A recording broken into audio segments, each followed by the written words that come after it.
On Tuesday, the psychologist identified as the architect of the CIA's torture program testified for the first time at the military court at Guantanamo Bay. James Mitchell was in the courtroom for a pretrial hearing for 5, 9, 11 suspects who'd been subject to torture, euphemistically called enhanced interrogation techniques. Mitchell and his partner, Dr. Bruce Jessen, were paid $81 million to help design the CIA's torture methods, including some of the most abusive tactics. He reversed engineered psychological principles designed to help people. Explain what SIRI was.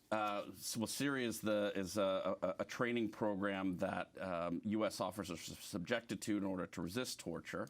And he took concepts, psychological concepts like learned helplessness that were developed to understand the behavior of animals who are subject to repeated controlling and coercion, and engineered them to induce, in the CIA's words, debility, despair, and dread in detainees, so they became helpless upon their interrogators and would confess.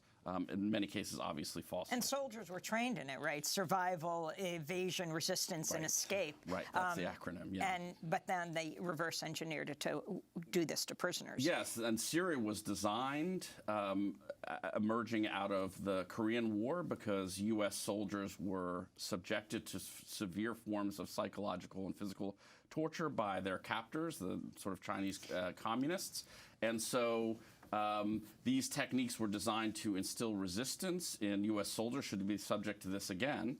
But the CIA used these techniques not as training for defense, but to deploy them on human beings and destroy them.